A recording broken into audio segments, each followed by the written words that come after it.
देश में ट्रेन हादसों का सिलसिला थमता नजर नहीं आ रहा। 18 जुलाई को यूपी के गोंडा में हुए ट्रेन हादसे में मारे गए लोगों के परिजनों के आंसू अभी सूखे भी नहीं थे कि आज यानी कि मंगलवार को एक और ट्रेन दुर्घटना का शिकार हो गई है। मंगलवार तड़के ये हादसा झारखंड के टाटानगर के पास चक्रधरपुर में हुआ, जब हावड़ा से मुंबई जा रही हावड़ा CSMT मेल के 18 डिब्बे पटरी से उतर गए। इस हादसे में कम से कम 2 यात्रियों की मौत हो गई, जबकि 50 लोग घायल हो गए। बताया जाता है कि इस रूट पर 2 दिन पहले एक मालगाड़ी डिरेल हुई थी। हावड़ा CSMT मेल इसी मालगाड़ी के डिब्बों से टकरा गई, जबकि गोंडा में चंडीगढ़ डिब्रूगढ़ एक्सप्रेस के 6 डिब्बे पटरी से उतर गए थे। इस हादसे में 2 लोगों की मौत हो गई, जबकि 30 से ज्यादा लोग घायल हो गए थे। देश में पिछले 14 महीनों में 4 बड़े रेल हादसे हुए हैं, जिसमें 320 से ज्यादा यात्रियों की मौत हो गई। हम रेल कवच की बात कर रहे हैं, बुलेट ट्रेन की बात कर रहे हैं, लेकिन बढ़ते रेल हादसों से लेकर अभी कई सवाल उठ रहे हैं। पहले देखते हैं कि रिपोर्ट, उसके बाद इस पर विस्तार से चर्चा करेंगे।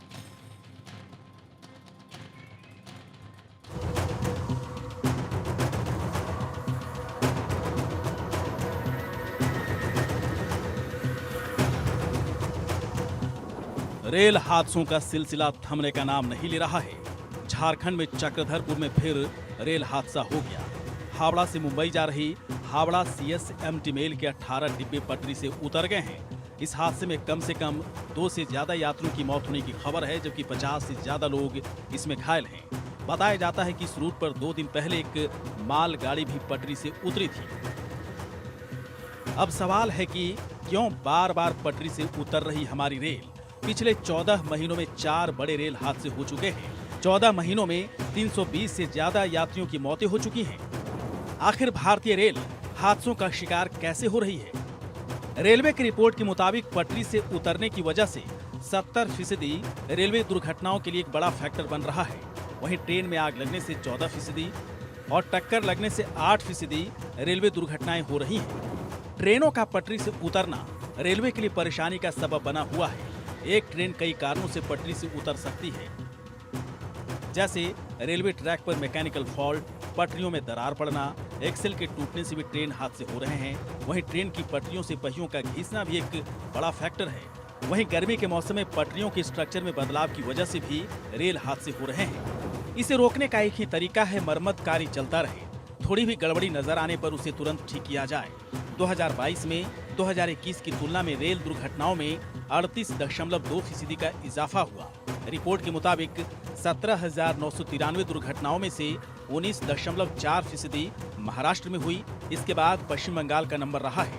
और ज्यादातर हादसों की बड़ी वजह ड्राइवर की गलती, रेलवे ट्रैक पर तोड़फोड़, सिग्नल मैन की लापरवाही और मशीनरी खराबी की रही है। बढ़ते रेल हादसों के बाद लोग सवाल उठा रहे हैं कि तेज रफ्तार से बुलेट ट्रेन वाले सपने को ट्रैक पर पूरी सुरक्षा आखिरकार कैसे मिल पाएगी?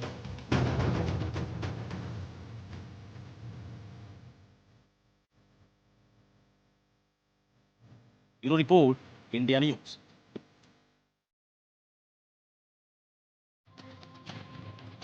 विस्तार से चर्चा करेंगे, समझने की कोशिश करेंगे। इसी मुद्दे को लेकर कई सारे सवाल लेकर हम जनता के बीच गए, लोगों ने उस पर अपनी राय दी।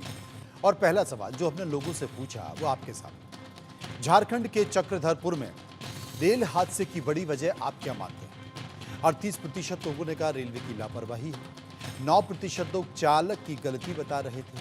22% लोग पटरियों की खराब स्थिति के जिक्र कर रहे थे और 23% लोग टेक्निकल फेल्यूर की बात कर रहे थे। 8% लोग इस पर कुछ भी कहना नहीं चाहते।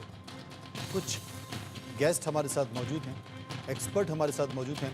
प्रेमपाल शर्मा है जो कि पूर्व executive director railway board, Anil Tiwari जो कि सीनियर जर्नलिस्ट हमारे साथ मौजूद हैं। सबसे पहले प्रेमपाल जी के पास चलूंगा। प्रेमपाल जी, लगातार ट्रेन हादसे बढ़ गए हैं और अगर हाल के दिनों में देखा जाए तो 4 महीने करीब 4 बड़े हादसे हुए, जिसमें 320 लोग मारे जा चुके हैं और ये लगातार घट रहा है। इसके पीछे का कारण है आपसे समझना चाहता हूँ। नहीं, बहुत दुखद पक्ष है लगातार। और कोई दिन ऐसा नहीं जाता आजकल की कोई ऐसी बुरी खबर सुनने को न मिले। सिर्फ रेलवे की नहीं, उस दूसरे विभागों की भी, लेकिन मैं रेलवे के लिए मानता हूं कि हमें आखिर यह क्यों नहीं रुक रहे। अभी आपने बताया कि सबसे ज़्यादा कारण लापरवाही।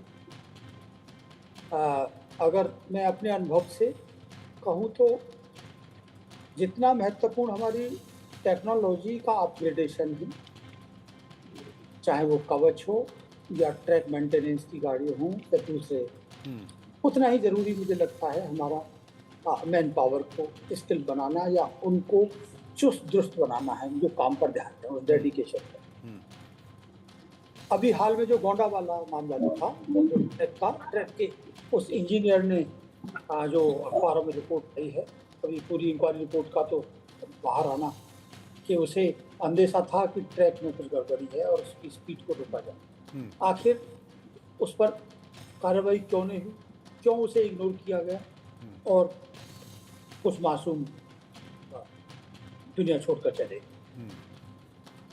इससे पहले भी न्यू जलपाईगुड़ी में भी लगभग ऐसा ही था। और जो ताज़ा आज की जो घटना है कि जब एक पटरी से वो मालगाड़ी उतर गई थी, तो आखिर इस समय इतनी टेक्नोलॉजी होने के बाद, संवाद की सूचना तंत्र मजबूत होने के बाद, कैसे उसी स्पीड पर वो चलता रहा। पूरी इंक्वायरी रिपोर्ट तो भी आना बाकी है, लेकिन ये हमें गंभीर पूरी इंक्वायरी रिपोर्ट आना बाकी है, लेकिन ये गंभीर मामला है जो कि देखा गया। सर्वे का एक और सवाल हमने पूछा, और सर्वे का एक और सवाल था कि पिछले कुछ समय से लगातार हो रहे रेल हादसे से क्या सरकार सबक नहीं ले पा रही है। 60% लोगों ने कहा कि ऐसा ही लगता है कि सरकार सबक नहीं ले पा रही है, और इस पर नहीं का जिक्र कर रहे थे कि नहीं कि ये कोई बड़ी बात नहीं है, सरकार तो अपनी तरफ से कर रही होगी। ये 36% कह रहे थे, और 4% लोग इस पर कुछ भी कहना नहीं चाहते। अनिल तिवारी हमारे साथ मौजूद हैं, वरिष्ठ पत्रकार। अनिल साहब, क्या कहेंगे? लगातार मामले हो रहे हैं, घट रहे हैं, रेल विभाग इस पर ध्यान नहीं दे रहा है, बजट की कोई परेशानी है, या फिर हमारा ध्यान सिर्फ अपग्रेडेशन में लगा हुआ है, हमारा ध्यान सिर्फ नई ट्रेन्स में लगा हुआ है, नए ट्रैक्स के लिए लगा हुआ है? कहाँ चूक है? देखिए, चूक बहुत सारी है। कोई एक अगर आप सिलसिलेवार ढंग से देखेंगे तो आपको समझ में आएगा। मैंने पिछली बार भी जब हादसा हुआ था, तो मैंने कहा था कि बहुत जल्दी दूसरा हादसा होगा अगर रेलवे ने अभी भी सबक नहीं लिया तो। अच्छा, अब बात यह है कि जैसे प्रेमपाल जी ने बताया कि जब कोई एक्सीडेंट होता है एक रूट पर, तो वहां पर एक कॉशन ऑर्डर जारी हो जाता है। उसके बाद ट्रेन की जो स्पीड होती है वो उस सेक्शन में रिस्ट्रिक्ट हो जाती है। वो क्यों नहीं हुई? ट्रेन इतनी रफ्तार से क्यों जा रही थी? मतलब आप कुल मिला के आप देखेंगे तो जब आपके आला कमान का ही अगर ध्यान नहीं होगा, तो नीचे के कर्मचारियों का वहां पर नेग्लिजेंस होना बहुत स्वाभाविक है। और ये जो घटना है, इसको मैं दुर्घटना की श्रेणी में नहीं रखता हूँ। इसको एकदम से आप समझ लीजिए कि ये आपने जानबूझ के एक आमंत्रण दिया है एक दुर्घटना के लिए। अच्छा। एक ट्रेन जब डिरेल हो चुकी है उस रूट पर, उसको आप तुरंत, आपको पूरा सेक्शन और पूरा जो सिस्टम है, डिवीजन से लेकर जोन तक, सब कुछ एक्टिवेट हो जाता है और उसका पूरा फोकस वहां पर हो जाता है। इतनी घटना होने के बाद और एक पीछे से आने वाली ट्रेन टकरा जाती है और वो डिरेल होती है, इसका मतलब ये सिर्फ जो आपकी प्रायोरिटी है वहां से पूरा ध्यान भटका कर आप कहीं और ध्यान लगा रहे हैं, इस तरफ ये संकेत करता है। इस तरह की घटनाएं अगर आज भी, या आज मैं फिर वही बात दोहरा रहा हूं, अभी भी रेलवे ने अगर इस पर ध्यान नहीं दिया, तो आप फिर 8-10 दिन में फिर देखेंगे एक बड़ी घटना होगी। आज औसतन हर 2 दिन में एक बड़ी घटना हो रही है। छोटी मोटी घटनाएं तो जनता के सामने तक पहुंच ही नहीं पा रही है, कहीं डिरेल हो रही है, छोटा मोटा काम, दुर्घटनाएं हो रही है। ये बड़ा संकेत आपने दिया कि औसतन लगातार बड़ी घटना हो रही है, और जब कोई बड़ी कैजुअलिटी होती है या फिर ट्रेन ड्रेल हो जाती है, 17, 18, 14 डब्बे पटरी से उतर जाते हैं, तभी ये चीज़ संज्ञान में आती है। ऐसी बहुत सारी घटनाएं होती होंगी जो संज्ञान में नहीं आ पा रही है।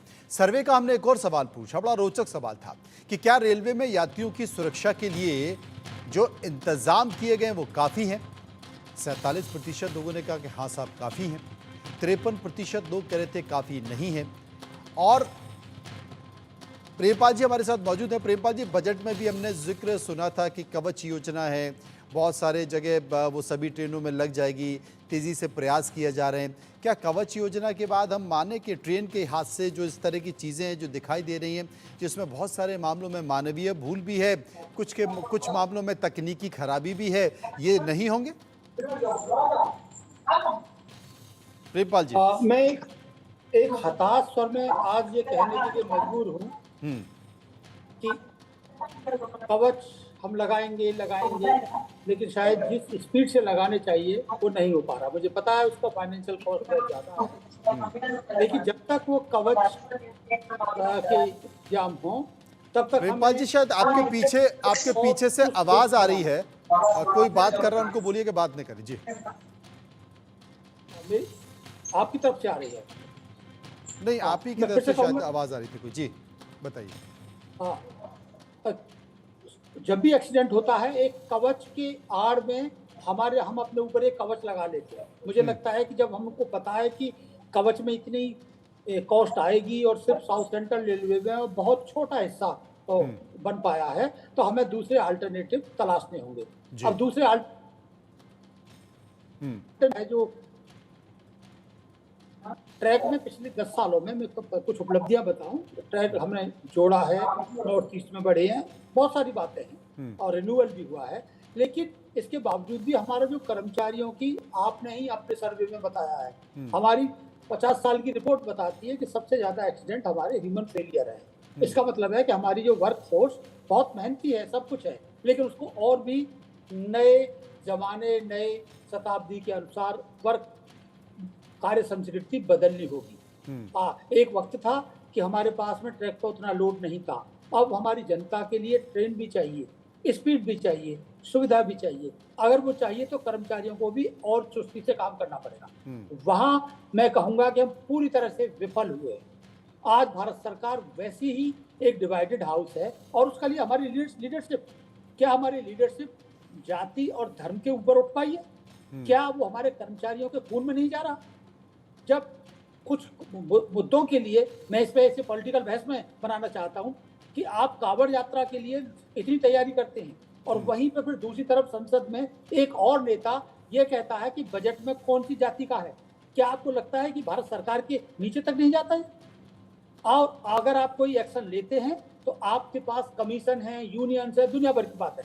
मैं इसे पूरी तरह से, जब तक, देखिए एक कहावत है कि लड़ाई बंदूक से नहीं जीती जाती, उसे चलाने वाले जीतते हैं। रेलवे के पास, हमारे पास में बहुत अच्छी वर्क फोर्स है, डेडिकेटेड है, बहुत जटिल तंत्र है और सरकार का भी ध्यान करो, लेकिन उसमें कहीं ना कहीं एक ऐसी उसको दुरुस्त करने की जरूरत है जैसे हाथ से न हो। अगर उन्हें पता है कि अगर लापरवाही होगी और उसका दंड ये मिलेगा, वक्त आ गया है कि हम इसको रिव्यू करें और कवच जब तक होता रहेगा वक्त आ गया है कि हम इसे रिव्यू करें। एक और सवाल सर्वे का हमने पूछा कि क्या बाढ़ बारिश के मौसम में रेलवे का सफर करने में आपको डर लगता है?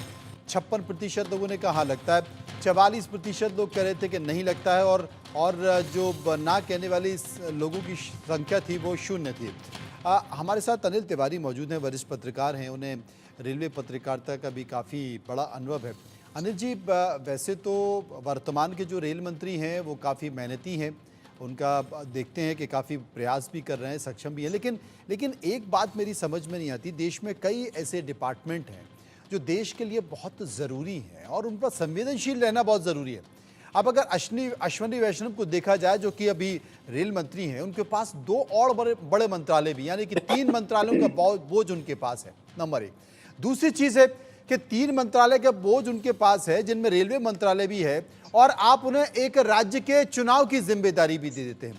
तो कम से कम कुछ ऐसे विभाग हैं, कुछ ऐसे डिपार्टमेंट हैं जो बहुत ही संवेदनशील हैं, बहुत सेंसिटिव हैं, उन्हें तो कम से कम फुल फ्लैश आदमी देना चाहिए जो अपने डिपार्टमेंट की बारीकियों को, चीज़ों को समझे और उतना समय भी दे पाए। बिल्कुल ठीक है जी, आप बिल्कुल सही कह रहे हैं और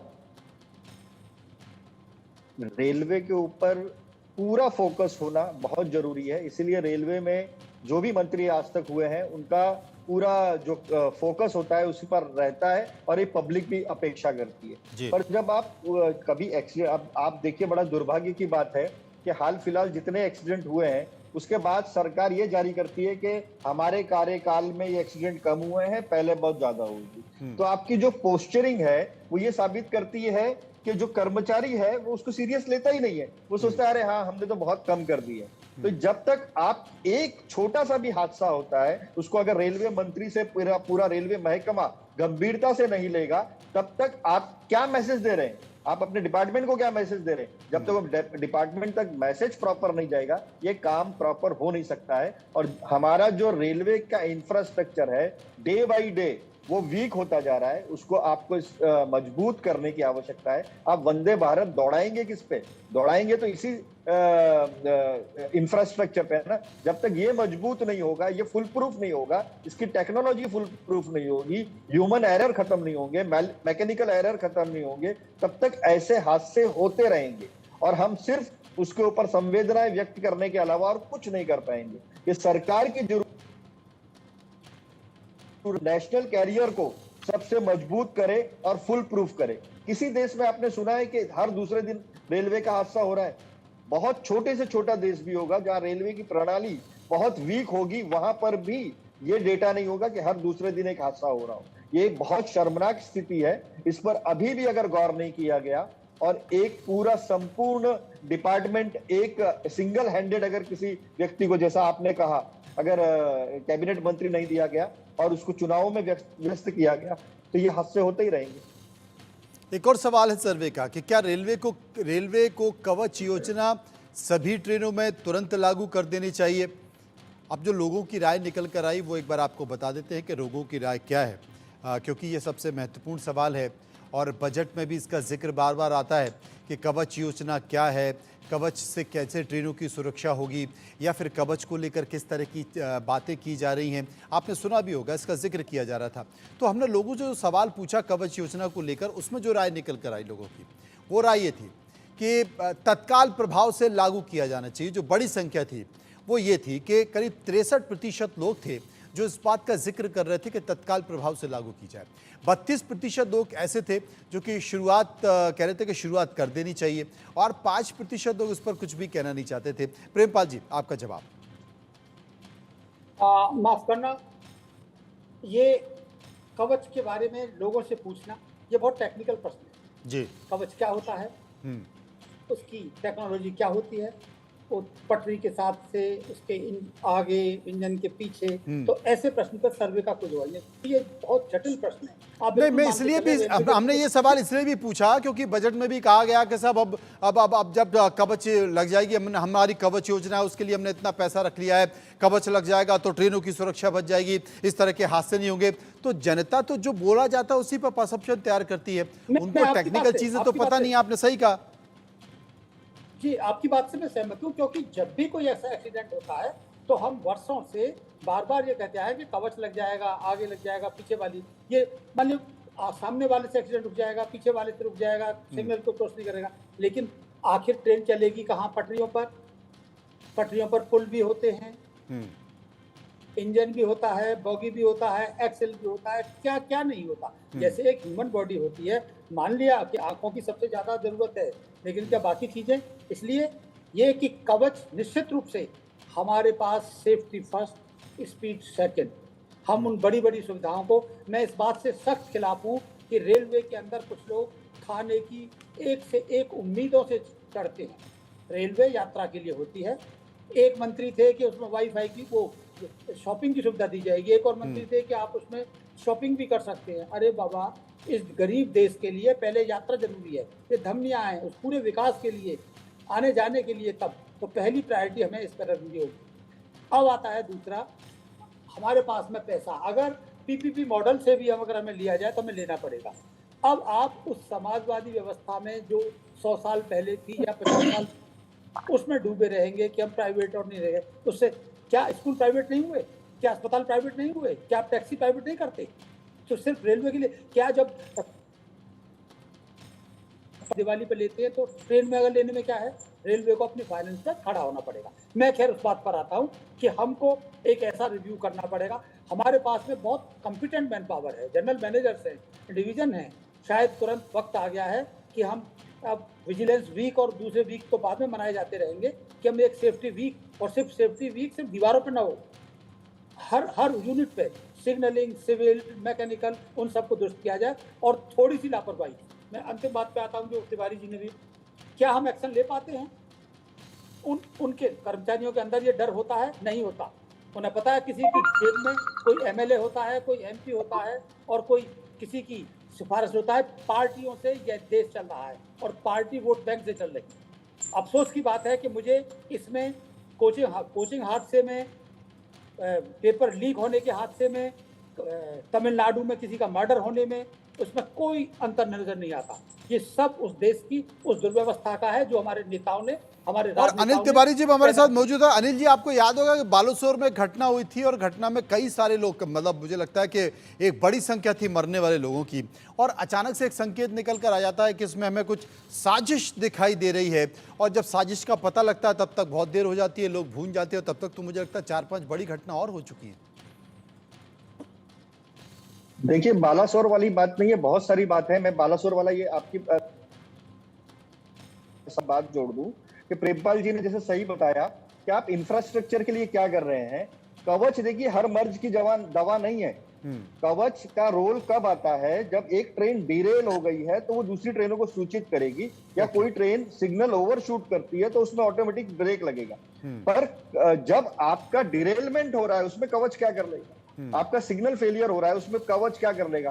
तो कवच हर मर्ज की रामबाण इलाज नहीं है। पहली बात तो यह है। दूसरी, अभी आपने जो ये बात बताई बालासोर वाली, आप बालासोर छोड़ दीजिए, आंध्र प्रदेश की अभी अश्विनी वैष्णव जी ने बताया कि आंध्र प्रदेश में हादसा हुआ था। वहां जो लोको पायलट थे वो मैच देख रहे थे और मैच देखने की वजह से सिग्नल ओवरशूट हो गया और एक्सीडेंट हो गया। अब आपने ये चीज, एक रिपोर्ट आई, उसके बाद आपने जो ड्राइवर का लोको कैबिन है उसकी मॉनिटरिंग के लिए कोई सिस्टम बनाया, कुछ सोचा? अगर आपके पास जो पुराने हादसे हो रहे हैं उसकी एक तो कब रिपोर्ट आती है, कैसे आती है, किसी को पता नहीं चल पाता है, और उसके बाद क्या एक्शन ले रहे हैं, क्या प्रिवेंटिव स्टेप उठा रहे हैं, उसकी जानकारी भी नहीं मिल पाती है। रेलवे बजट जब हमारा पेश होता था तो रेलवे बजट इसीलिए जरूरी था कि आदमी छोटी छोटी चीजों को जान सके, उस पर विस्तार से चर्चा हो सके। आज बजट हो जाता है 2 पंक्तियों में। रेलवे मंत्री ने इस बार, वित्त मंत्री ने सिर्फ एक बार रेलवे का जिक्र किया और उसके बाद आपको उसके पेपर आप छानते रहिए, कुछ पता ही नहीं चल पाता है। ये बड़ा तो सवाल है कि आप रेलवे पेपर बजट ढूंढते रहिए, कुछ के पता नहीं चल पाएगा। कुल मिलाकर ये बड़ा गंभीर विषय है, लेकिन क्या इसे लेकर उतनी गंभीरता से मंत्रालय काम कर रहा होगा? काम तो कर रहा होगा, लेकिन क्या उतनी गंभीरता से काम कर रहा होगा?